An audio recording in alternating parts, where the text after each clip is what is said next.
കൂടുതൽ വാർത്തകളും വീഡിയോകളും കാണാൻ ഈ ചാനൽ സബ്സ്ക്രൈബ് ചെയ്യുക. കൂടെ ബെൽ ബട്ടൺ അമർത്തുക. Please subscribe our channel. നമസ്കാരം.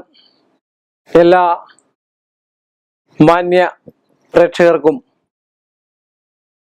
എല്ലാ ജ്യോതിഷ പ്രേമികൾക്കും ഈ എളിയ എപ്പിസോഡിലേക്ക്, ഏഷ്യ ലൈവ് ടിവിയിലേക്ക് നിശ്ചയമായ സ്വാഗതം. പിന്നെ ചോദ്യം എന്താ ചോദിച്ചു കഴിഞ്ഞാല്, രസപ്രധാനമാണ് എങ്കിൽ തന്നെയും ആകാംക്ഷാഭരിതമായിട്ടുള്ളൊരു ചോദ്യം. ലോട്ടറി അടിക്കാൻ വിദേശത്തു നിന്നൊക്കെ ഒരുപാട് ആൾക്കാരാണ് വിളിക്കുക. വെറുതെ അല്ല, കാശ് കൊടുത്തിട്ടാണെങ്കിലും വെറുതെ പൈസ കിട്ടുന്നതല്ലേ, ആരും കളയത്തില്ല അല്ലേ. ശർക്കരക്കുടത്തിൽ കൈയിട്ട് കഴിഞ്ഞാൽ ആരും നക്കാത്തവരില്ലെന്നല്ലേ പറയാ എന്ന് പറഞ്ഞ പോലെ അല്ലേ. കിട്ടിയാൽ ആർക്കും കഴിക്കത്തില്ല, ഉറപ്പാണ്, സംശയമില്ലാത്തവരാണ്. അത് ചില ആൾക്കാർ ജ്യോതിഷമൊക്കെ വിളിച്ചു ചോദിക്കുന്നല്ലോ ഫോണിൽ കൂടെ. എന്റെ കാര്യങ്ങളൊന്ന് പറഞ്ഞേക്കാമോ പ്ലീസ് സർ, കാലു പിടിക്കുക എന്നൊക്കെയുള്ളൊരവസ്ഥ. ജ്യോതിഷം എന്ന് പറഞ്ഞാൽ ദൈവദത്തമായ ഒരു കണക്കാണ്. അത് അർഹിക്കുന്ന ആളിന്റെ മുൻപിൽ ചെന്ന് അർഹിക്കുന്ന രീതിയിൽ അതിന് നിമിത്തം മറ്റ് കാര്യങ്ങളൊക്കെ ഉണ്ട്.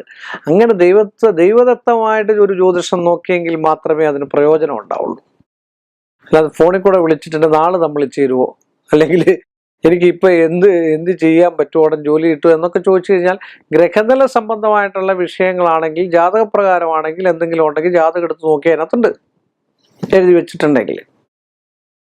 അല്ലാതൊന്നും കവടി വെച്ച് നോക്കി നമുക്കൊന്നും പറയാൻ പറ്റില്ല.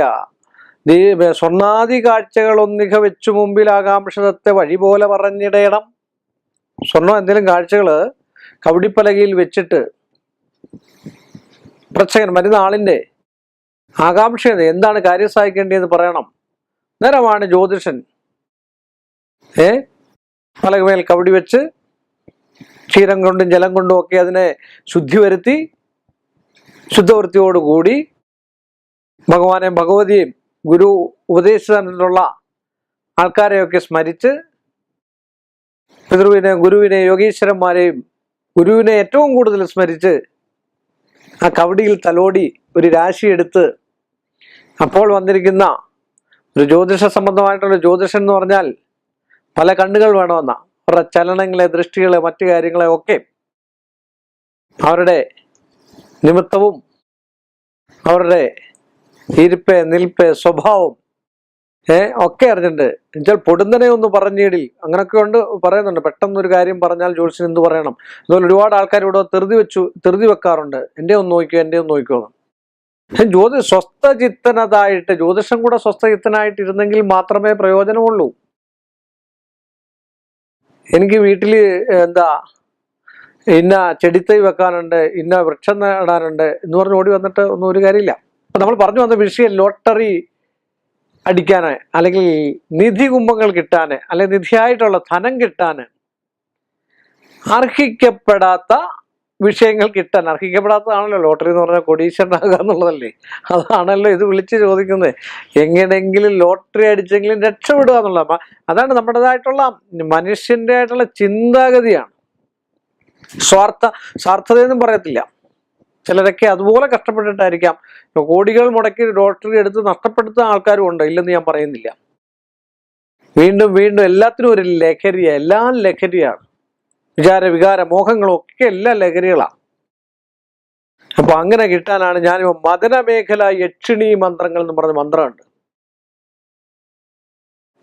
ആ മന്ത്രം, അല്ലെങ്കിൽ മദനമേഖല യക്ഷി എന്ന് പറയുന്ന പൂജ നടത്തിയാൽ, ഉച്ചമലരിപ്പൂ ഉണ്ട്, അതിനെ സ്വായത്തമാക്കി എടുക്കണേ. ഉച്ചയ്ക്ക് പൂക്കുന്ന വിരിയുന്ന പൂക്കളാണ് ഉഷമലരിപ്പൂ എന്ന് പറയുന്നത്. ഉച്ചമലരിപ്പൂ എന്നാണ് അതിന് സാധാരണ പറഞ്ഞ് കേൾക്കുന്നത്.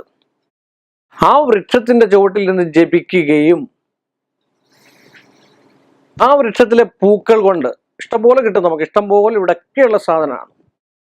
അതുകൊണ്ട് ഹോമിക്കുകയും ചെയ്തു കഴിഞ്ഞാൽ, സമിത്തുക്കൾ ഉപയോഗിച്ച് ഹൗസൂടെ ഹോമിച്ച് കണ്ടു കഴിഞ്ഞാൽ,